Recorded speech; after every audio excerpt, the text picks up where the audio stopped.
नमस्कार। होपफुली आप आनंद ले रहे होंगे। मार्केट रोज नए हाई बना रहा है, हरियाली बढ़ती जा रही है, लेकिन पोर्टफोलियो गिरता जा रहा है। कई बार हो गया है मुझे देखते हुए, आपने भी नोट किया होगा। मार्केट 100 150 200 पॉइंट बढ़ जाता है, यानी निफ्टी की बात कर रहा हूँ मैं, सेंसेक्स की बात नहीं कर रहा, और पोर्टफोलियो गिर जाता है। यानी कि सेलेक्टेड स्टॉक्स में ही बाइंग आ रही है, अदरवाइज तो सेलिंग है और नीचे गिर रहे हैं। तो मैंने कल भी देखा, परसों भी देखा, पोर्टफोलियो बढ़ रहा है, सॉरी पोर्टफोलियो गिर रहा है, लेकिन मार्केट 100 150 पॉइंट बढ़ के बंद हो रही है। क्या बढ़ रहा है क्या नहीं बढ़ रहा है, हार्ड टू फाइंड।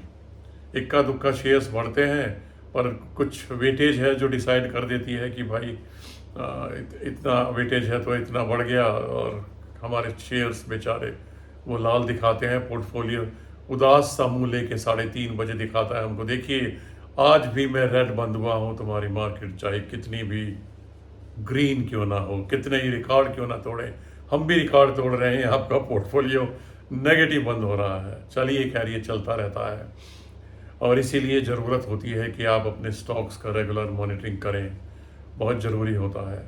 तो पिछली बार हमने बात की थी पोर्टफोलियो की। मैं तो सोच रहा था कि कुछ अलग अलग तरह के कुछ कटाक्ष आएंगे, सुझाव आएंगे, व्यंग आएंगे, नहीं नहीं ऐसा नहीं, ऐसा होना चाहिए, ऐसा नहीं ऐसा होना चाहिए, पर शुक्रिया किसी का भी नहीं आया। हालांकि मैं भी उम्मीद नहीं कर रहा था, क्योंकि दरअसल मेरी अपनी फिलॉसफी है। मैं ये चीज़ें नहीं मानता कि लार्ज कैप 75% होना चाहिए, या 60% होना चाहिए, या 20% मिड कैप होना चाहिए, या 10% स्मॉल कैप होना चाहिए, या इतना पैनी स्टॉक। काहे को भेदभाव कर रहे हो भाई? Large cap, mid cap, small cap, काहे को? अगर क्लासिफिकेशन ही करना है तो अब खतरे के हिसाब से कीजिए ना। ये सॉलिड कंपनियां हैं, हमें खतरा इसमें कम है। 75% हम अपना सारा पैसा, मेहनत का, खून पसीने की कमाई का इसमें लगाएंगे, या 60% हम इसमें लगाएंगे, क्योंकि हम ज़्यादा रिस्क ले सकते हैं। तो 40% हम उनमें लगाएंगे जिनमें हम खतरा झेलने की हिम्मत रखते हैं। कम झेलने की हिम्मत रखते हैं तो 75% हम सॉलिड कंपनी में लगाएंगे। अब वो लार्ज कैप हो या मिड कैप हो, उससे क्या फ़र्क पड़ता है? और अगर मैं तो ये कहूँगा कि स्मॉल कैप भी अगर अच्छी सी कंपनी हो जाए तो भी क्या फ़र्क पड़ता है? अगर अब उदाहरण देखें शारदा मोटर का, साइंट का उदाहरण देखें, अगर आप इन कंपनियों का उदाहरण देखें, तो क्या पैसे बनाने के लिए क्या लार्ज कैप होना ज़रूरी है? भाई मैं तो नहीं मानता ये। ठीक है, बड़े बड़े लोग, बड़े बड़े अनुभवी लोग, ज्ञानी लोग कैपिटल के हिसाब से, इनको मार्केट कैप के हिसाब से अलग अलग कर देते हैं, लेकिन लेकिन काहे को वैसे ही भेदभाव समाज में इतना बढ़ता जा रहा है पिछले 10-15 सालों में। शायद सुनते थे कि इतिहास में कुल 4 अलग अलग श्रेणियां होती थी, अब तो मुझे लग रहा है इन पॉलिटिशियंस ने 4000 श्रेणियां बना दी हैं। तो स्टॉक मार्केट को भी क्यों डिफ्रेंशिएट करते हो? ये लार्ज कैप है, ये मिड कैप हो गया, ये स्मॉल हो गया, ये पैनी हो गया। और ये जो मुनाफा दे हमारे लिए, तो वो लार्ज कैप है। पैसा काहे के लिए लगा रहे हैं? फायदे के लिए लगा रहे हैं, मुनाफे के लिए लगा रहे हैं। तो अपने पोर्टफोलियो को कैटेगराइज कीजिए। मेरी नज़र में सॉलिड कंपनियों का पोर्टफोलियो बनाइए। अगर आप हिम्मत रखते हैं रिस्क लेने की, 60% सॉलिड को बनाइए, 40% रिस्क वालियों को बनाइए, जिनको आप चाहे आप मिड कैप कह लीजिए, स्मॉल कैप कह लीजिए, कुछ भी कह लीजिए, लेकिन पैनी स्टॉक नहीं। पैनी स्टॉक्स को बिल्कुल बिल्कुल अलग रखिए। और पैनी स्टॉक्स में तो आप जाइए भी तब जब, सोचिए भी तब जब आपका पोर्टफोलियो कम से कम 10 लाख का हो जाए। ध्यान रखिएगा, ये कोई एडवाइस नहीं दे रहा हूँ मैं, कोई सलाह मशवरा भी नहीं कर रहा हूँ। मैं तो जो मेरे दिल की भावनाएं हैं वो शेयर कर रहा हूँ। निर्णय आपने लेना है या आपके फाइनेंशियल एडवाइजर ने लेना है। तो मेरी बुद्धि, मेरा अनुभव तो यही कहता है, कोई ज़रूरत नहीं है डिफ्रेंशिएट करने की लार्ज कैप मिड कैप। अगर डिफ्रेंशिएट करना है तो कंपनी की परफॉर्मेंस पे कीजिए, फंडामेंटल्स पे कीजिए। पिछले 5-10 साल का लेखा जोखा देखिए उसका, उसने क्या किया है, क्या रिटर्न दिया है, उनमें इन्वेस्ट कीजिए ना। अगर आप कम रिस्क लेना चाहते हैं तो 75 या 80% उसमें लगाइए, चाहे वो मिक्सचर हो मिड कैप का और लार्ज कैप का आपकी भाषा में, और या 20% नीचे लगाइए जिसमें आपको रिस्क लेना है और भी कम लेना है तो उसमें 15 कर दीजिए, ऊपर 85 कर दीजिए। तो मेरे विचार से ये मेरी थ्योरी तो यही कहती है कि क्यों पचड़े में पड़े लार्ज कैप मिड कैप के।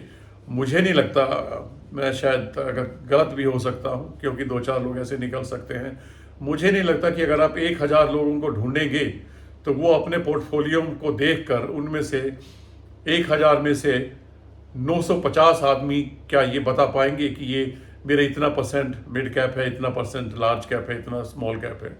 मुझे नहीं लगता। और किसके पास इतना टाइम है? हम पैसा लगा रहे हैं पैसा बनाने के लिए, पैसा कमाने के लिए। अब वो स्मॉल कैप दे या मिड कैप दे या लार्ज कैप दे, हमें क्या फ़र्क पड़ता है? और मिड कैप को लार्ज कैप बनते हुए या स्मॉल कैप को मिड कैप बनते हुए कितनी देर लगती है? जरा सा बढ़िया परफॉर्मेंस 1-8 साल दिखाई और ऊपर छलांग लग जाती है। तो हम क्यों डिफ्रेंशिएट करें? तो मेरे विचार से आप देखिए, सोचिए इस बात के ऊपर, क्या ये डिफ्रेंशिएशन जरूरी है या क्लासिफिकेशन हमारा सिर्फ फंडामेंटल्स के आधार पे, प्रमोटर्स की बैकग्राउंड के आधार पे, रिटर्न जो पिछले 5-10 साल में मिले हैं उनके आधार पे होना चाहिए? लेकिन एक बात मैं यहाँ जरूर शामिल करना चाहूँगा, क्वार्टर टू क्वार्टर चाहे कितनी फन्ने का कंपनी क्यों ना हो, रिजल्ट को जरूर मॉनिटर करते रहिए। अगर बड़ी अच्छी आपकी नज़र में लार्ज कैप कंपनी है, सालों से प्रॉफिट दे रही है, एक क्वार्टर खराब आया कोई बात नहीं, दूसरा खराब आया कोई बात नहीं, लेकिन अगर पूरा साल भर का लेखा जोखा खराब आया तो थोड़ा सा रेड फ्लैग लगता है, फिर थोड़ा सावधान होकर मॉनिटर कीजिए। तो पोर्टफोलियो आपके ऊपर है, आप कैसे बनाते हैं। सारा का सारा म्यूचुअल फंड से बनाते हैं, इक्विटी से बनाते हैं, पूरा 100% लार्ज कैप से बनाते हैं अगर आप सेफ खेलते हैं तो। अगर थोड़ा सा रिस्क लेते हैं तो आप सो कॉल मिड कैप और उनका रेशियो आप किस हिसाब से बनाते हैं, ये सब man to man, goal to goal differ करता है। किसी के लिए कोई एक पैमाना बांधा नहीं जा सकता है, आप कितने अनुभवी क्यों ना हो। किसी के लिए कोई एक थंब रूल नहीं दे सकते हैं कि आप इतना 80% ये कीजिए, 20 वो कीजिए, 7। ये सब उम्र के ऊपर, ज़रूरत के ऊपर, रिस्क टेकिंग कैपेसिटी के ऊपर निर्भर करता है, जैसे कि मैंने पहले पिछले वीडियो में कहा था। आज मैं एक उदाहरण के लिए एक पोर्टफोलियो लाया हूँ, मॉडल पोर्टफोलियो, जिसको मैं कोर पोर्टफोलियो बोलूँगा। ये कोर पोर्टफोलियो आप प्राइमरी पोर्टफोलियो मान सकते हैं मेरे क्लासिफिकेशन के हिसाब से, और मैं इसमें डिफ्रेंशिएट नहीं कर रहा हूँ। लेकिन आप चाहेंगे तो मैं अलग अलग बता दूंगा कैटेगरीज़ को। अगर आप इतने फंसी हैं कि आप क्लासीफाई करते हैं ये लार्ज कैप है, ये मिड कैप है, लार्ज कैप में मेरा 50% लगा है, मिड कैप में, अरे क्यों एक लकीर के फ़कीर बन रहे हो यार?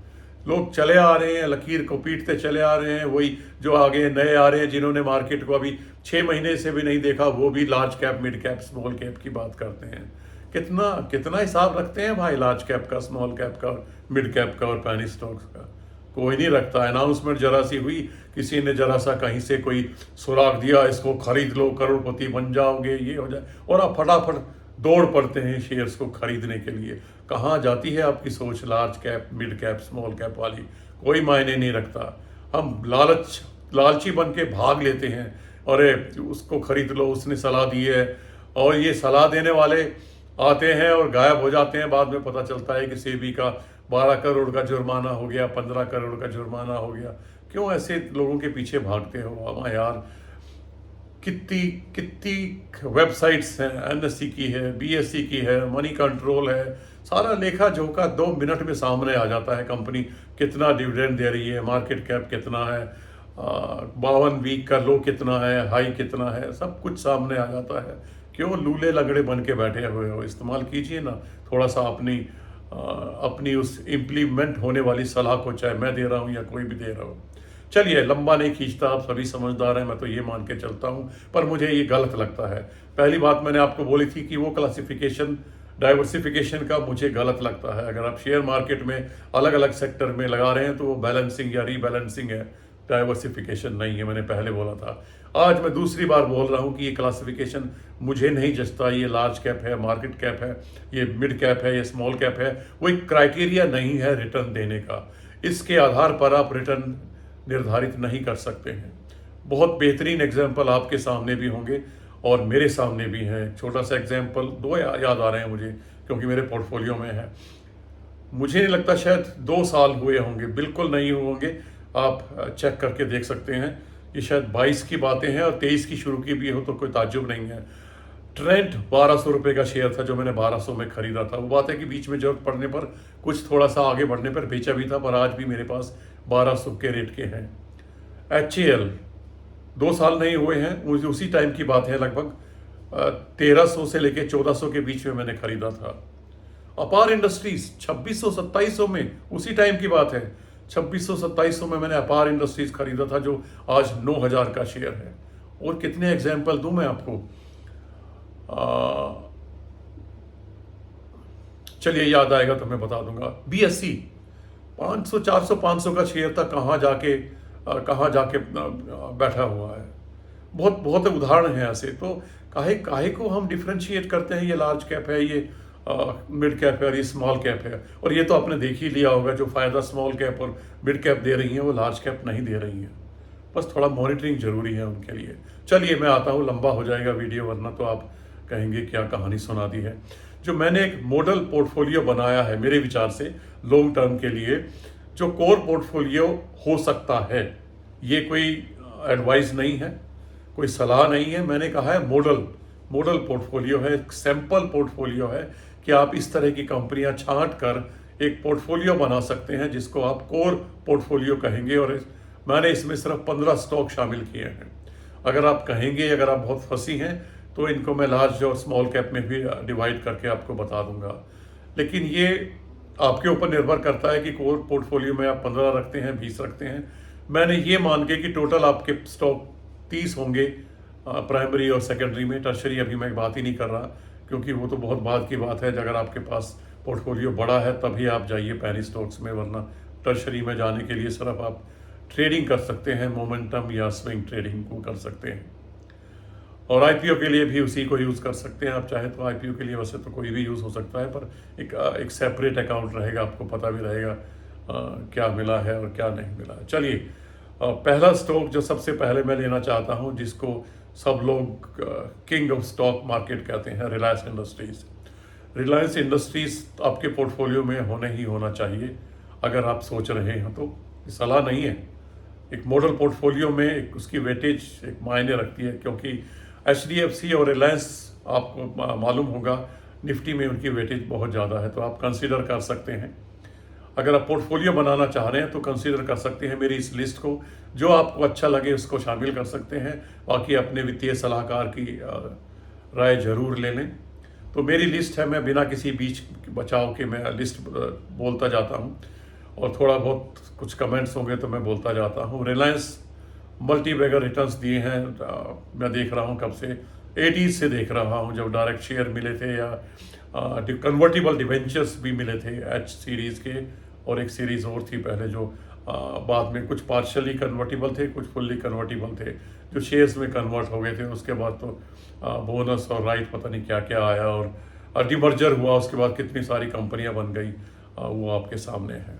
दूसरा, टाटा की दुधारू गाय है मेरी लिस्ट में, TCS को भी अगर आप लिस्ट बनाने लगेंगे तो नकार नहीं सकते हैं। 2 कंपनियां हैं FMCG से, ITC और HUL। कंपनियां तो बहुत हैं, लेकिन क्योंकि ये मॉडल पोर्टफोलियो है, ये कोई असली पोर्टफोलियो नहीं है जिसको बनाने की मैं सलाह दे रहा हूं, तो इसलिए मैंने सिर्फ खास कंपनियों को शामिल किया है, ताकि आपको एक आइडिया मिल जाए कि पोर्टफोलियो अगर आप बनाएंगे तो कैसा होना चाहिए। केमिकल्स को मैंने इसमें बिल्कुल शामिल नहीं किया है, अदरवाइज कुछ केमिकल स्टॉक्स हैं जो मेरे बहुत फेवरेट हैं और मैं कई बार जिक्र करता रहता हूं, लेकिन केमिकल्स का थोड़ा सा साइक्लिक नेचर होने के कारण मैंने इसमें अभी शामिल नहीं किया है, उतार चढ़ाव कुछ ज़्यादा रहता है। इसके बाद 2 PSUs मैंने शामिल किए हैं, 3 किए हैं, state bank of India, ONGC और NTPC। इनमें काफ़ी कैपेक्स प्लान्स हैं NTPC में और ONGC में। SBI तो जाना माना जनता का बैंक है, सरकारी बैंक है, जनता का बैंक है। और बाकी प्राइवेट बैंक्स में मैंने सिर्फ 2 धुरंधर खिलाड़ियों को शामिल किया है, HDFC बैंक और ICICI बैंक। इसके बाद इन्फोसिस भी लार्ज कैप में आता है। ये लिस्ट में लार्ज कैप की दे रहा हूँ जो लोग ज़्यादा फंसी हैं। इसके बाद HUL हो गया, इन्फोसिस हो गया, HDFC हो गया, TCS हो गया। और ये लिस्ट बनाई है मैंने 10 की, जिसमें 15 में से 10 मैंने सो कॉल्ड लार्ज कैप शामिल किए हैं। 5 शामिल किए हैं मैंने सो कॉल्ड मिड कैप, पर मेरे लिए ये भी धुरंधर खिलाड़ी हैं जो इतिहास बताता है कि इन्होंने निराश नहीं किया है। सबसे पहला अभी मैंने जिक्र किया अपार इंडस्ट्रीज, दूसरा है CDSL, अभी रिसेंटली बोनस दिया है, जिनके पास थे डबल हो गए होंगे। उसके बाद नेटको फार्मा, बेहतरीन कंपनी है, 1600 से नीचे चल रहा है। इसके बाद APL अपोलो ट्यूब, बहुत बहुत बढ़िया कंपनी, और कोफोर्ज। ये 15 शेयर मैंने शामिल किए हैं कोर पोर्टफोलियो में। मैं ज़्यादा भी कर सकता था और आगे बढ़ा भी सकता हूं अगर बढ़ाने होंगे तो, क्योंकि मुझे लगता है कि 20 या 30 या 40 स्टॉक अगर आप भर दें कोर पोर्टफोलियो में और पैसे लगाएं 10,000 20,000, तो मुझे लगता है यूजलेस है, नहीं होना चाहिए वो। क्योंकि जितनी ज़्यादा से ज़्यादा क्वांटिटी आप बढ़ाएंगे उतने प्रॉफिट के चांसेस बढ़ जाते हैं, बजाय इसके कि आप कम कम लेके ज़्यादा नंबर ऑफ स्टॉक्स लें। तो मेरी नज़र में नंबर ऑफ स्टॉक्स अगर आपके पास 15 हैं और 15 अपने आप सोच समझ के अपनी फाइनेंशियल एडवाइज़र की सलाह लेके अगर कोर पोर्टफोलियो में 15 शामिल करते हैं, चलिए 20 शामिल करते हैं, आपके पास को ज़्यादा पैसे हैं, तो पहले ये इंश्योर कीजिए कि उसमें गिनती जो है स्टॉक्स की, नंबर ऑफ स्टॉक्स बढ़ाइए। अगर मान लीजिए उदाहरण के लिए मैं बताता हूँ, एक स्टॉक मान लीजिए 10,000 का है, तो आप कम से कम कोशिश कीजिए कि आपके पास 10 तो हों। अगर 5,000 का है, कोशिश कीजिए आपके पास कम से कम 20 तो हों। यानी कि इनडायरेक्टली मैं ये कह रहा हूँ कि कम से कम 1 लाख का अलॉटमेंट तो कोशिश कीजिए बड़े वालों में। जो छोटे हैं, मान लीजिए जैसे छोटे की लिस्ट में कौन सा है, ITC है छोटों की लिस्ट में, और तो NTPC है, ONGC है, इनको आप 200 200 300 खरीद सकते हैं आराम से, 50 60 70 हज़ार लगा के। तो कहने का मतलब आप समझ ही गए होंगे कि आप नंबर ऑफ शेयर्स बढ़ाइए जितना ज़्यादा बढ़ा सकते हैं, नंबर ऑफ स्क्रिप्ट्स को, लिस्ट को जितना हो सके छोटा रखिए, ज़्यादा लंबा ना कीजिए। क्योंकि आप अगर 2 4 5 7 साल से आए हैं मार्केट में, तो लंबी लिस्ट आपके लिए ठीक नहीं है। जैसे जैसे आप खिलाड़ी अपने आप को समझने लगे, समझना तो नहीं चाहिए, लेकिन अगर आप समझने लगे गलत फहमी में, तो आप स्टॉक बढ़ा सकते हैं। वो ज़्यादा उपयुक्त समय होगा मेरे ख्याल से बढ़ाने का। हालांकि मैंने तैयार किया हुआ है अपना सेकेंडरी पोर्टफोलियो, लेकिन वीडियो पहले ही बहुत लंबा हो गया, तो मैं ज़्यादा टाइम लेना नहीं चाहता, क्योंकि फिर आप पूरी तरह से देख नहीं पाएंगे। इसको मैं फिर देखता हूँ 1-2 दिन के बाद, उसके बाद फिर शामिल करता हूँ। ये फिर मैं दोहराना चाहता हूँ कि ये कोई सलाह नहीं है, ये मेरी एक सैंपल लिस्ट है, जिसमें मैंने अपनी तरफ से कुछ ऐसी चीज़ों को, स्पेशली फाइनेंस को, FMCG को या IT को शामिल किया है, जो जो स्कोप दिखाती है आगे आने वाले टाइम में बढ़ने का। ध्यान रखिएगा, लॉन्ग टर्म की प्लानिंग कीजिएगा जो भी कीजिएगा, क्योंकि लंबे खिलाड़ी रहेंगे आप तभी ज़्यादा पैसा बनेगा। छोट पुट में इधर उधर करके 100-200 रुपये के चक्कर में आप करते रहेंगे तो बड़ा पैसा नहीं बनता है। आशा आप समझ गए होंगे मेरा आशय क्या है। तो पैनिक ना करें कभी भी। पोर्टफोलियो चाहे आपका गिर रहा हो, मेरा भी गिरा, मैंने बोला जैसे शुरू में, मुझे भी हैरानी हुई, मार्केट तो 100-150 बढ़ा और मेरा पोर्टफोलियो 60-70, तो एक ही देखा मैंने, 60-70 हज़ार गिर गया। चलता रहता है, मैं परवाह नहीं करता। और रोज़ पोर्टफोलियो को आप ये मत देखिए कि गिर रहा है कि बढ़ रहा है। मैं पोर्टफोलियो रोज़ देखता हूँ, लेकिन कैसे देखता हूँ शायद मैंने आपको बताया होगा। मैं ये देखता हूँ कि कौन सा गिर रहा है, मेरे पास कितने हैं और कितने मैं बढ़ा सकता हूँ, क्या ये गिरावट पे खरीदने का प्राइस है या नहीं है। तो मैं इस तरीके से नंबर ऑफ स्टॉक्स खरीदता हूँ और इसी तरीके से मेरी संख्या भी बढ़ती चली जाती है। पर जब मैं बेचने पे आता हूँ तो मुझे लगता ही नहीं है कोई बेचने लायक है, सभी बढ़ाने लायक है, क्योंकि लॉन्ग टर्म प्लानिंग है। जब तक है जहाँ जाने जहाँ, मैं तो मैं जोड़ूंगा अपने लिए नहीं, आने वाली पीढ़ी के लिए, पर मैं तो जोड़ूंगा। आप भी जोड़िए। और सब्र का फल मीठा होता है, बुजुर्ग कहते हैं। सब्र का फल खा के देखिए ना, सचमुच मीठा होता है कि नहीं होता है। 4 पैसे आने पे उछलिए मत, कार खरीदने के लिए मत जाइए, मोटरसाइकिल खरीदने के लिए मत जाइए, या कुछ लग्जरी के आइटम खरीदने के लिए मत जाइए।